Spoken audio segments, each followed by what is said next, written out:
Bab 18. Buatlah iman Anda bekerja. Anda tidak memerlukan lebih banyak iman, jadi berhentilah berusaha mendapatkannya. Jika Anda telah lahir baru, Anda telah diberikan semua iman yang akan Anda butuhkan. Sekarang Anda telah memiliki iman lebih dari cukup. Anda hanya tidak tahu apa yang telah Anda terima dan bagaimana menggunakannya. Para murid mengalami masalah yang sama. Perhatikan respon mereka terhadap pengajaran Yesus. Jagalah dirimu, jikalau saudaramu berbuat dosa, tegurlah dia, dan jikalau ia menyesal, ampunilah dia.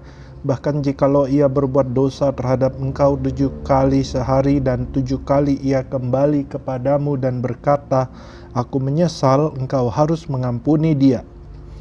Lalu kata rasul-rasul itu kepada Tuhan, "Tambahkanlah iman kami." Lukas 17 ayat 3-5. Yesus telah membangkitkan orang-orang dari kematian, mencelikkan mata yang buta dan telinga yang tuli, menyembuhkan orang sakit kusta, mengusir iblis, dan melakukan banyak hal ajaib lainnya yang tak seorang pun pernah melakukannya. Namun perintahnya untuk mengampunilah, bukan hal-hal lainnya ini yang mendorong para murid untuk berkata, "Tuhan, tambahkanlah iman kami." Iman adalah untuk kehidupan sehari-hari. Itu tidak hanya untuk melakukan kesembuhan yang ajaib dan kebebasan finansial. Meskipun hal-hal ini penting, hubungan antar perseorangan Anda lah yang paling banyak menuntut iman Anda. Anda akan melewatkannya jika Anda berpikir bahwa iman terutama adalah untuk hal-hal yang mustahil. Seperti ketika dokter berkata bahwa Anda akan mati atau Anda sedang menghadapi kebangkrutan. Iman tentu saja dapat diterapkan dalam krisis Anda, tapi Anda memerlukan iman bagi orang-orang yang dengan mereka Anda hidup dan bekerja setiap hari sepanjang minggu. Kalau tidak, bagaimana Anda dapat memberikan pipi yang lainnya untuk ditampar ketika seorang menyakiti Anda?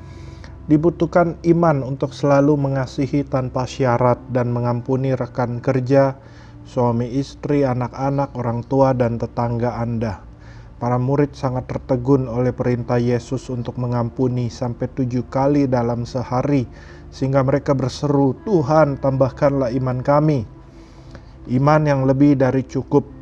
Yesus menjawab, "Kalau sekiranya kamu mempunyai iman sebesar biji sesawi saja, kamu dapat berkata kepada pohon ara ini, 'Terbantunlah engkau dan tertanamlah di dalam laut,' dan ia akan taat kepadamu." Lukas 17 ayat 6.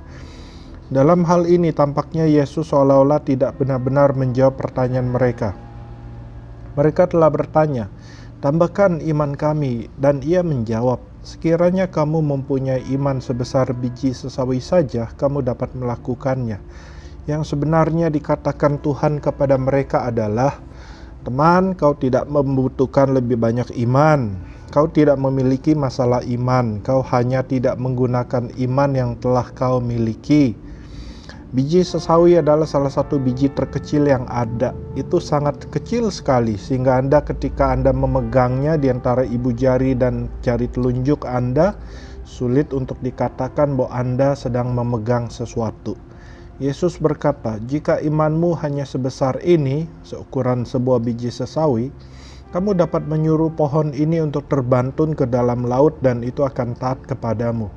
Dengan kata lain, Anda tidak memerlukan iman yang besar atau bahkan lebih banyak iman.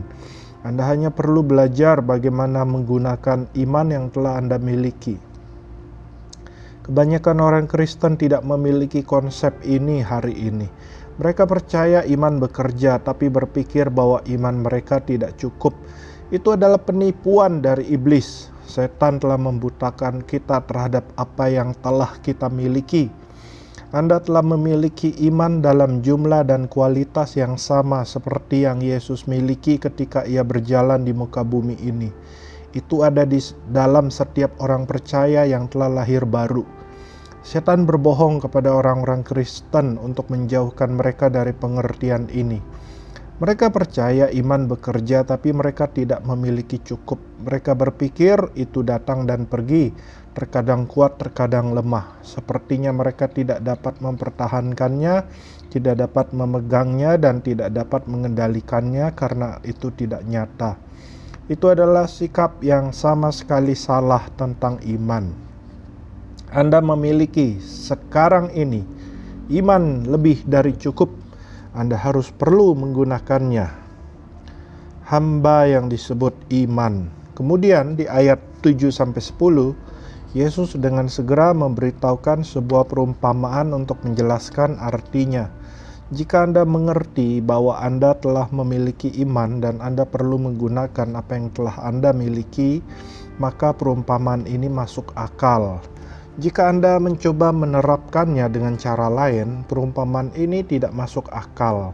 Konteksnya menjelaskan artinya.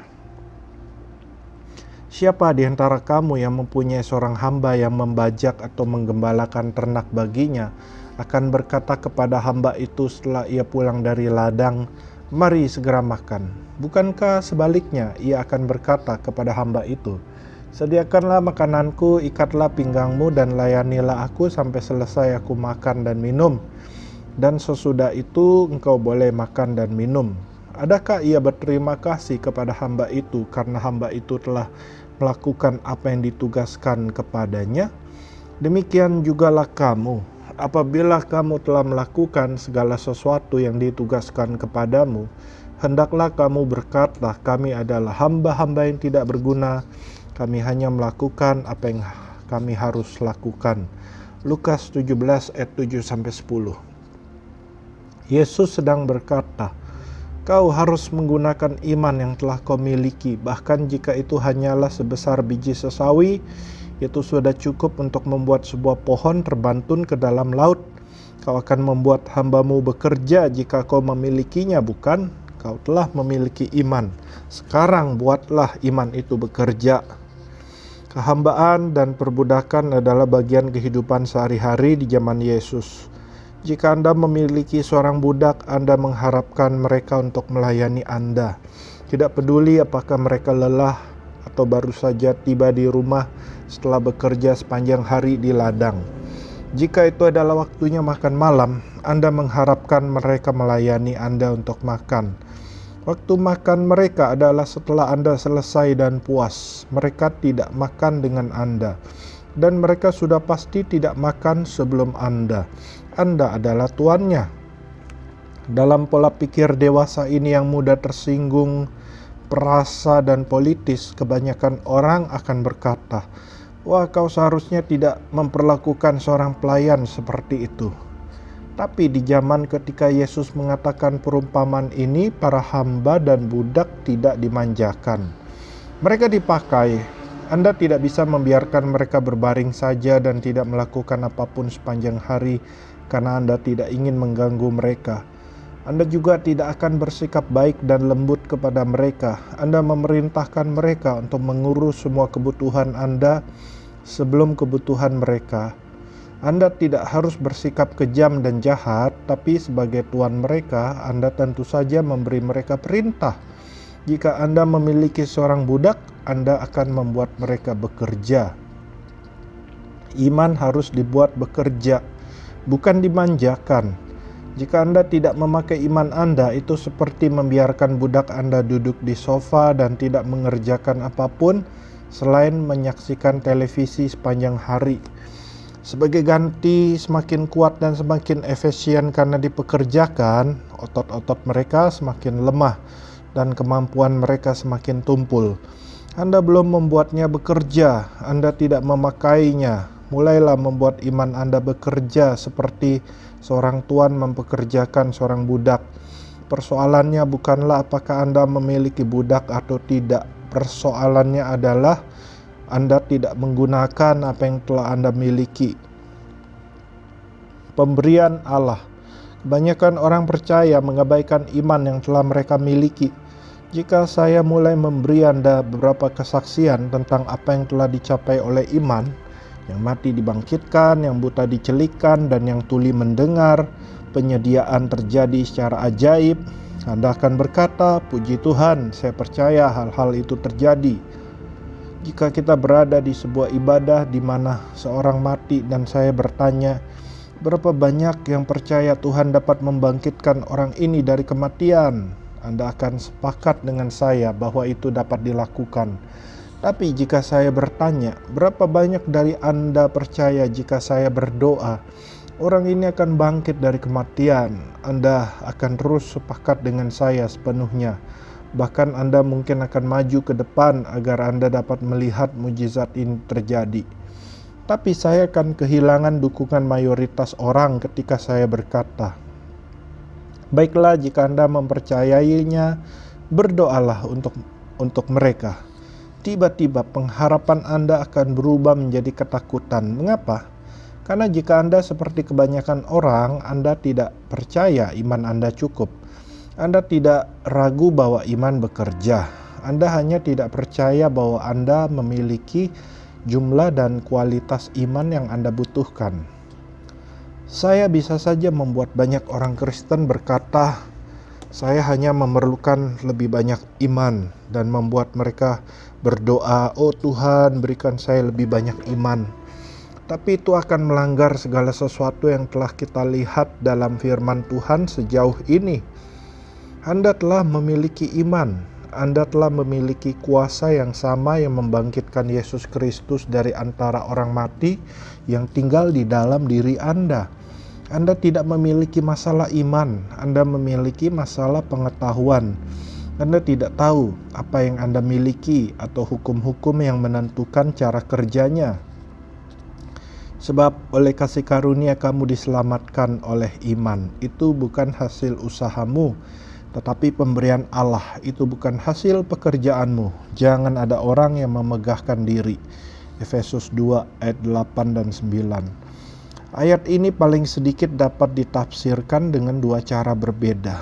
Itu berbicara tentang keselamatan Anda, yang adalah pemberian Allah dan bukan dari diri Anda sendiri atau usaha Anda sendiri.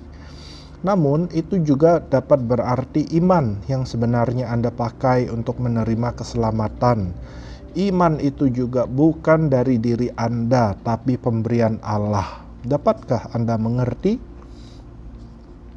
Pekerjaan Allah membawa iman. Iman yang dibutuhkan untuk menerima keselamatan datang dengan mendengar firman Allah.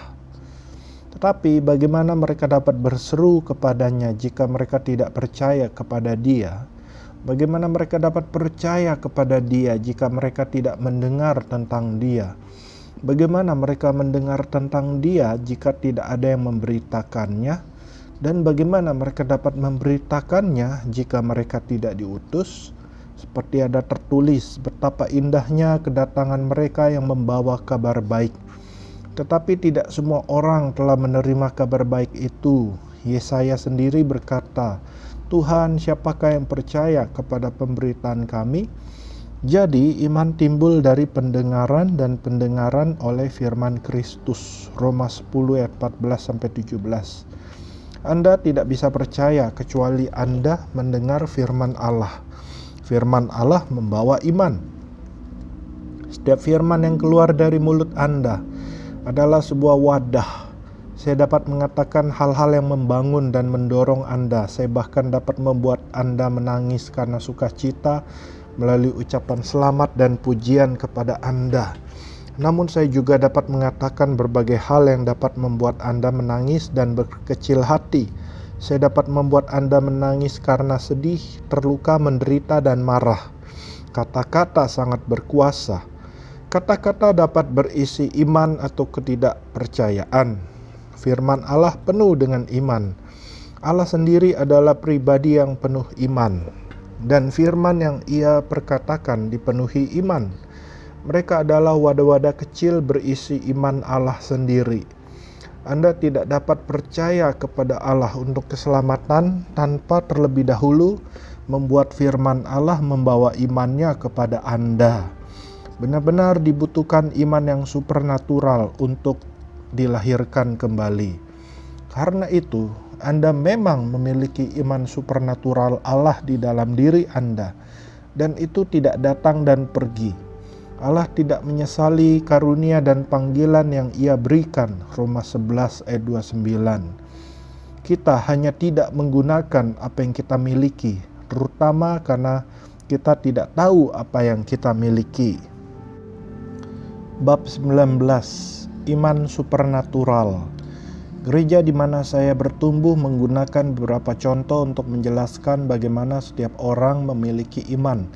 Mereka menaruh sebuah kursi di hadapan saya dan berkata, "Adakah iman untuk duduk di kursi ini? Bagaimana kau tahu kursi ini akan menahanmu?"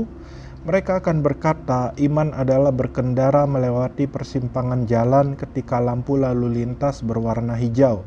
Kau sedang memakai iman sehingga orang-orang di sisi lain akan berhenti waktu lampu berwarna merah. Mereka juga berkata, iman adalah terbang naik pesawat terbang. Kau tidak tahu apa yang membuatnya terbang, kau tidak mengenal pilotnya. Inilah hal-hal yang biasanya kau lakukan yang melibatkan iman. Semua ini pada suatu level adalah iman, tapi itu adalah iman manusia. Allah adalah makhluk iman dan manusia diciptakan serupa gambarnya. Karena itu setiap orang, diselamatkan atau tidak, memiliki iman di dalam diri mereka. Karena itu adalah bagian dari Allah dan sekarang menjadi bagian diri kita. Namun jenis iman ini, duduk di kursi, berkendara melalui persimpangan, dan naik pesawat terbang, adalah iman manusia. Itu didasarkan pada apa yang dapat Anda lihat, kecap, dengar, cium, dan rasakan. Jika Anda melihat kursi itu kehilangan satu atau dua kakinya dan bergoyang-goyang, Anda tidak akan mendudukinya.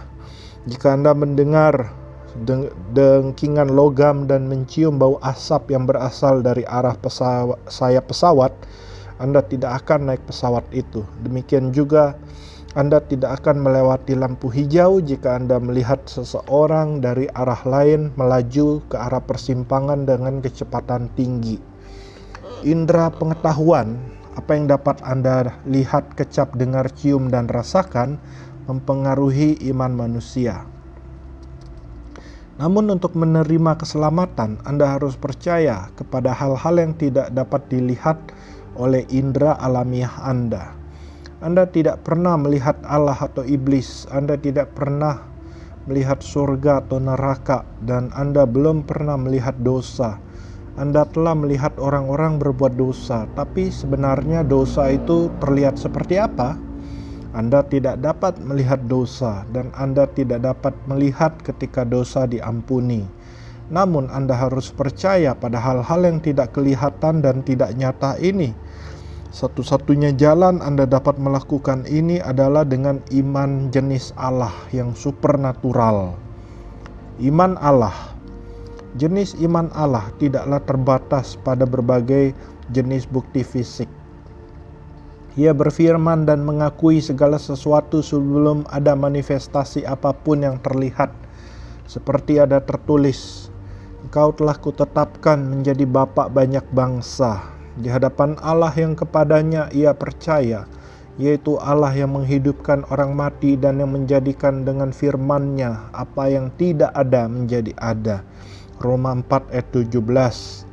Allah membuat hidup yang mati dan memanggil hal-hal yang tidak ada, manifestasi fisik, seolah-olah mereka ada.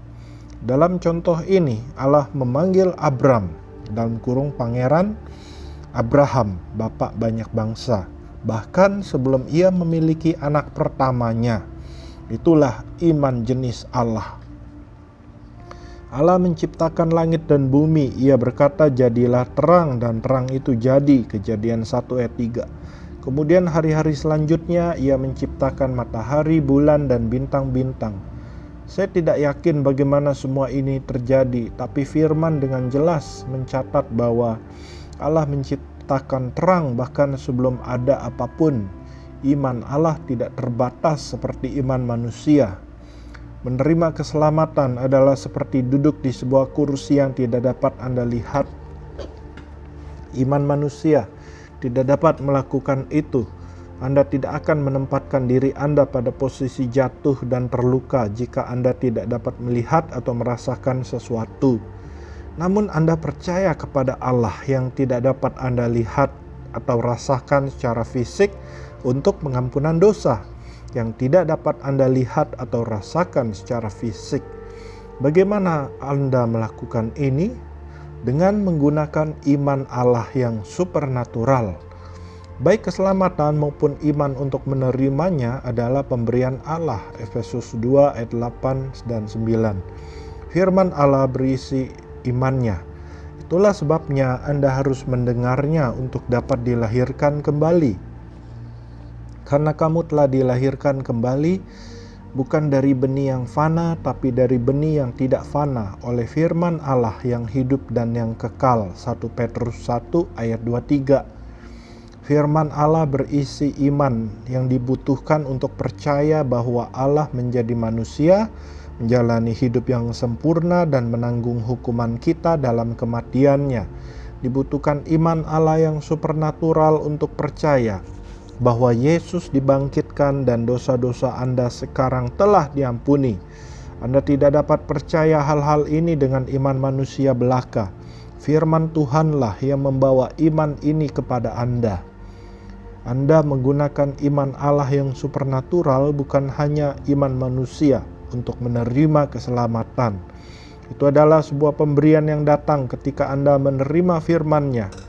Anda tidak hanya menaruh iman Anda di dalam Allah, Anda dilahirkan kembali dengan iman Allah.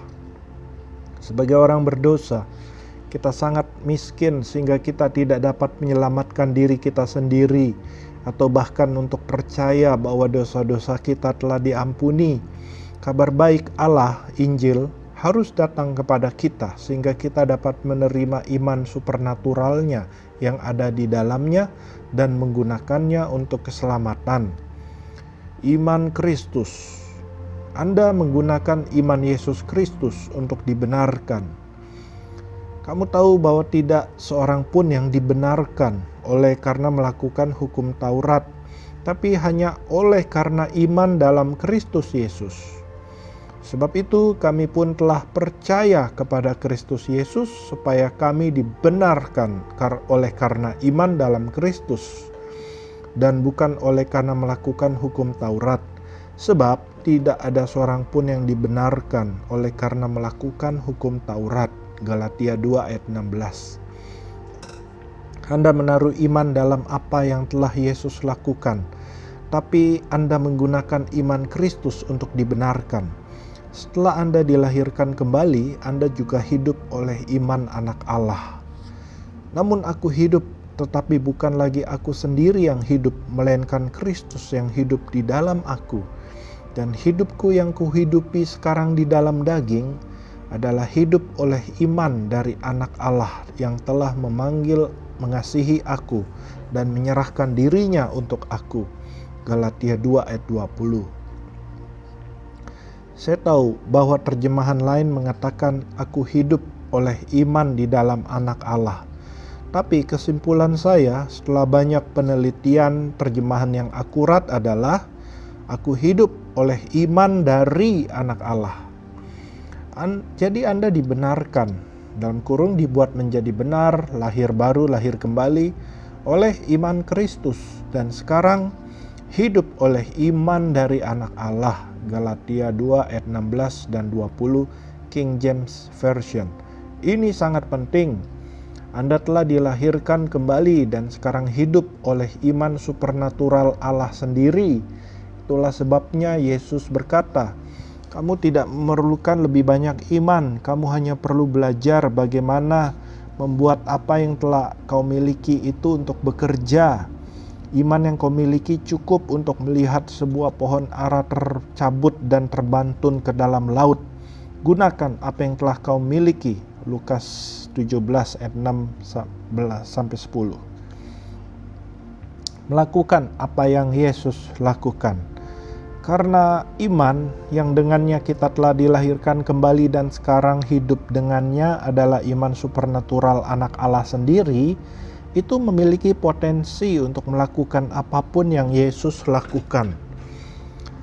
Aku berkata kepadamu, sesungguhnya barang siapa percaya kepadaku, ia akan melakukan juga pekerjaan-pekerjaan yang aku lakukan, bahkan pekerjaan-pekerjaan yang lebih besar daripada itu. Sebab aku pergi kepada Bapa. Yohanes 14 ayat 12. Bagaimana kita dapat melakukan pekerjaan yang Yesus lakukan? Mari jangan bicarakan tentang melakukan pekerjaan lebih besar dahulu. Bagaimana kita dapat melakukan mukjizat, menerima kata-kata hikmat dan pengetahuan, memberi pipi yang lain, memberi lebih daripada yang diminta, mengusir roh jahat dan berjalan dalam kasih yang tak bersyarat? Itu karena Anda dan saya memiliki iman yang sama yang Yesus gunakan untuk mencapai hal-hal ini. Karena itu adalah iman supernaturalnya, bukan iman manusia kita. Itu mampu melakukan apapun yang Yesus lakukan. Namun kebanyakan orang Kristen berkata, "Ya, saya hanyalah manusia biasa, saya hanyalah seorang laki-laki biasa." Itu pikiran yang bodoh. Dahulu saya hanyalah manusia, tapi kemudian saya lahir baru. Ada bagian dari diri saya yang sekarang bekerja sama dengan Roh Kudus. Ada bagian dari diri saya yang sekarang memiliki iman anak Allah. Ya, bagian daging masih bisa gagal dan lain-lain, tapi bagian diri saya yang telah lahir baru berkuasa. Jika Anda tetap sadar dan fokus kepada fakta bahwa Anda memiliki iman anak Allah, Anda akan melihat perbedaan dalam apa yang Anda harapkan dan percayai. Ketika Anda benar-benar percaya bahwa Anda memiliki potensi ini di dalam, Anda tidak akan menerima kekalahan, kekecewaan, dan kehidupan biasa lagi. Anda telah dan sekarang hidup oleh iman Yesus Kristus sendiri. Ukuran iman. Allah memberi setiap orang yang telah lahir baru ukuran iman tertentu. Berdasarkan kasih karunia yang dianugerahkan kepadaku, aku berkata kepada setiap orang di antara kamu, janganlah kamu memikirkan hal-hal yang lebih tinggi daripada yang patut kamu pikirkan. Tetapi hendaklah kamu berpikir begitu rupa, sehingga kamu menguasai diri menurut ukuran iman yang dikaruniakan Allah kepada kamu masing-masing. Roma 12 ayat 3. Itu bukanlah sebuah ukuran, tapi ukuran iman. Kebanyakan orang Kristen berpikir bahwa Allah memberi iman menggunakan berbagai ukuran yang berbeda. Mereka percaya Ia memberi orang ini sesendok besar penuh dan orang itu sesendok makan yang kecil, yang ini mendapatkan sesendok teh dan orang itu setetes saja. Itu sama sekali salah. Allah memberi setiap orang percaya ukuran iman yang sama, sesendok besar penuh, karena itu adalah ukuran iman.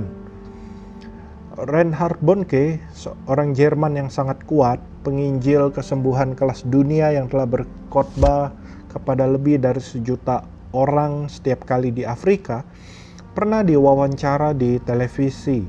Seorang penonton menanyakan pertanyaan, "Mengapa Anda melihat lebih banyak mujizat yang terjadi di luar negeri daripada di sini di Amerika? Apakah karena mereka memiliki lebih banyak iman?" Telinga saya dengan segera terangkat untuk mendengar jawabannya. Kalian, orang Amerika, adalah satu-satunya orang yang pernah saya temui yang memiliki konsep tentang lebih banyak iman. Pilihannya adalah apakah seorang percaya atau mereka tidak percaya. Anda tidak harus memiliki iman yang besar. Kemudian, ia memberikan beberapa contoh dari orang-orang yang baru saja mendengar firman Allah untuk pertama kalinya dan menerima seluruh konsep tentang iman yang besar dan iman yang kecil. Itu keliru, itu salah. Iman adalah buah.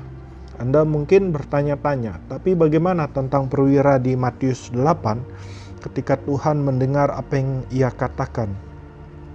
Heranlah ia, dalam kurung Yesus, dan berkata kepada mereka yang mengikutinya, "Aku berkata kepadamu, sesungguhnya iman sebesar ini tidak pernah aku jumpai pada seorang pun di antara orang Israel."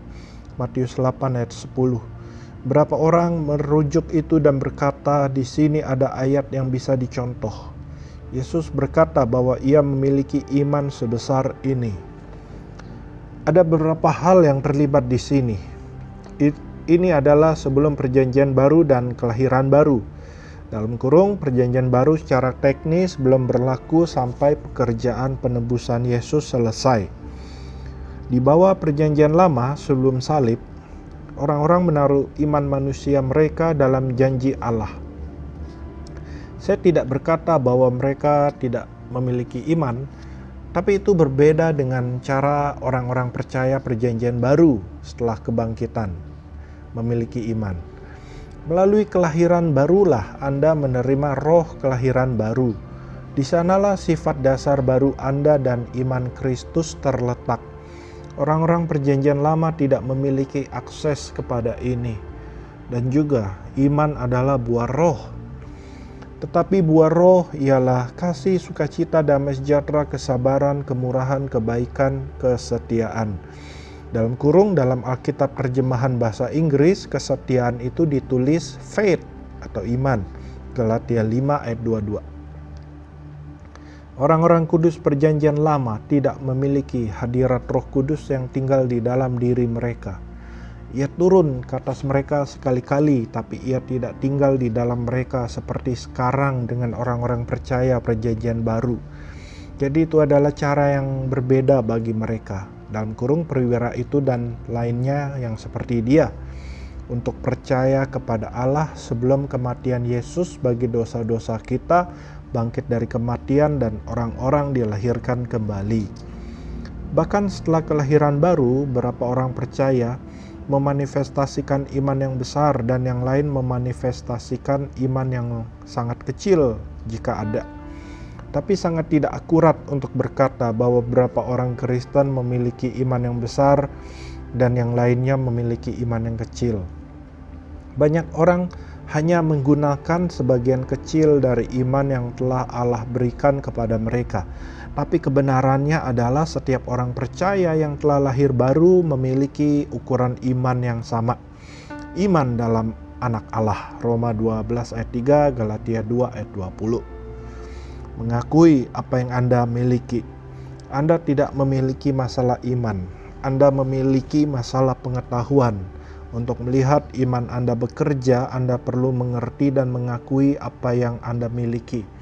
Paulus berdoa agar persekutuanmu di dalam iman turut mengerjakan pengetahuan akan yang baik di antara kita untuk Kristus. Filemon 1 ayat 6. Jangan minta lebih banyak iman kepada Allah dengan berdoa, Tuhan tambahkan iman saya. Sebagai gantinya, percayalah firman Allah dan mulailah mengakui bahwa ketika Anda telah dilahirkan kembali, Anda telah diberikan iman supernatural Allah.